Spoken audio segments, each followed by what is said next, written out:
John Travolta, welcome to Chicago. Thanks very much. Good to be here, always. Oh, this is so cool. So we'll cover lots of things, but first, The Fanatic, your new movie out August 30th. What a wild movie. Like, I kept yelling at the screen, like, why are you doing that? What are you doing that? Like, stop doing that. And then, like, basically you play this obsessed fan. You're obsessed with this actor. You cross the line, I guess is the way to put it. And what made you want to play this character, Moose? I guess I just identified with him. I think we all have a little moose in us. I do. Do you know? and I really understood this guy, and I wanted, I guess I wanted to feel like he did, without the editing system, because this guy has no real. He says what he feels and thinks all the time, and I've never played a character like that. And he's a man-child. He's probably on the spectrum to some degree, but there's kind of freedom attached to it, I think, too. You know, and I also understand the film actor side in this movie, and what his dilemmas are.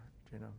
Because at first I was like, maybe somehow you're making a statement towards like other actors, or maybe you'd been in that situation where you were a fan, and so I was trying to. No, I had no message in it for anything. It was more for entertainment's sake. Yeah. I know you said, I think I saw in Good Morning America, that you've had fans do some kind of wild things. Like, I think you mentioned someone was in a closet once or something, but like nothing quite this extreme. No, I've never. But Fred may have more than I have. But this was just drama. This is to create something more fascinating to watch. You know, so. You have to put both these characters on steroids, if you will, conceptually, and I think that makes it better entertainment, you know. For sure, and Fred Durst, you mentioned, of Limp Bizkit, who directed it and wrote it, right? And that's amazing. I didn't even realize he was that involved with film and movie. Like, I thought that was so cool. It's actually his number one passion. Is film, and as I think you can tell by his videos that. He's good at it, and he really created Limp Bizkit from almost an actor's point of view, creating a character that became this band. Yeah. You know, so I was very impressed with his writing. I was very impressed with his vision, and I really am very proud of this film. You know. And I know too, I think it was literally like a year ago, you came to town, you were here for Gotti. Correct. And I was in the theater and I was at the screening and I was like, I have to get a picture of John Travolta, but he's probably gonna run out of here. And you stayed there for like a solid hour and a half taking pictures with everybody, and I got one with you, so I was a little bit of moose that night. But I had it and I put it on my wall and it was like such a fun evening. Sweet. And so I wonder, what is your philosophy with that stuff when it comes to fans? Like, are you just, because it seems like you're like, you know what, I'm open for the pictures and I'll do all that stuff. I don't go out unless I'm open for all that. Yeah. I really, truly. Yeah. I just navigate my own personal day. And if I'm not in the frame of mind for any of that, I don't go out. And if I am, or if I'm not and I have to go out, then I figure out clever ways to handle it without hurting anybody else's feelings, or you're very important to them, and I'm very, they're important to me, so I don't want to ruin that. They put a lot on meeting you, knowing you, and I don't want to spoil that for them. Do you know? I like the idea of people living up to expectation, even if you're put on a pedestal.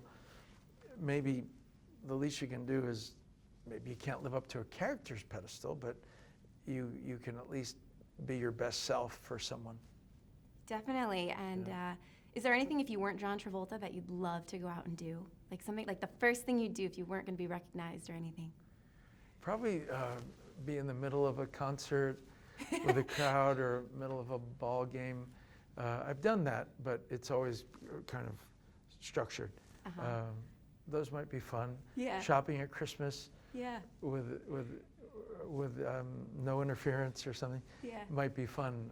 That's a good question. I think probably those would be the three. The top ones. Yeah. I love it.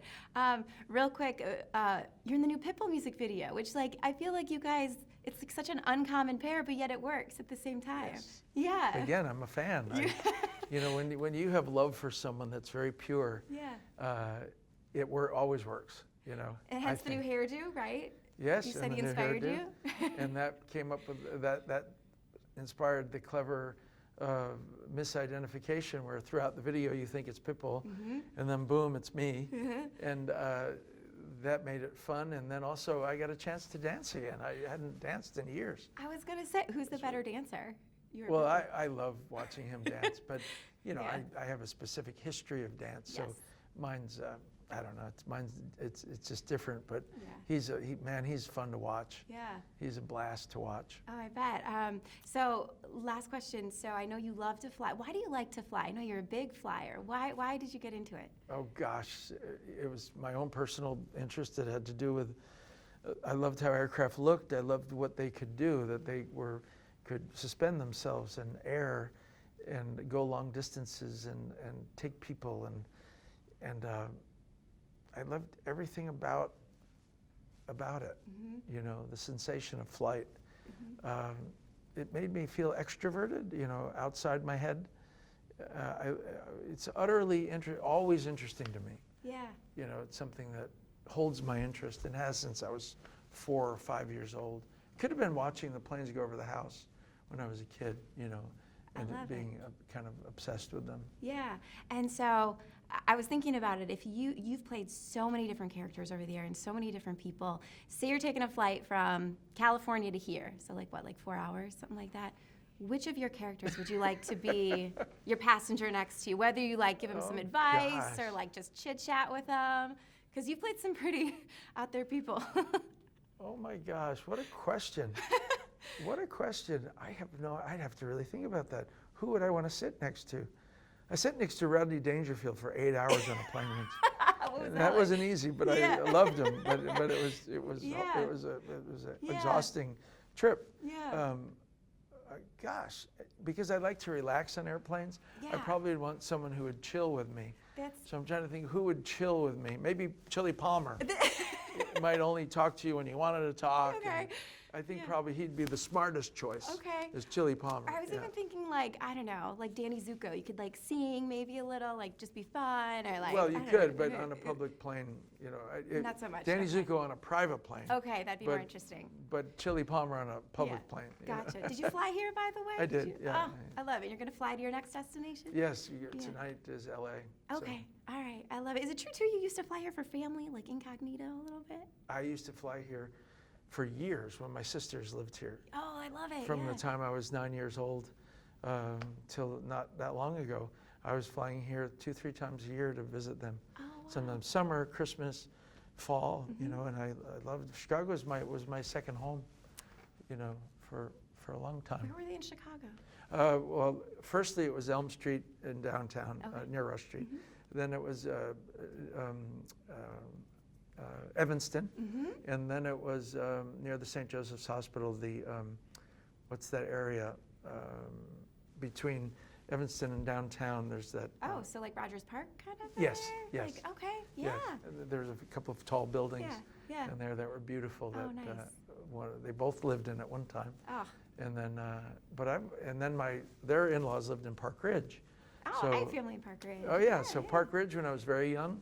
Oh, that's so And cool. then the city when I was a little older, and then more recently Evanston in that area.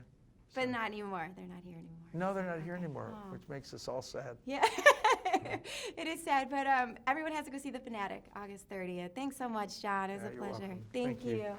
My Great pleasure.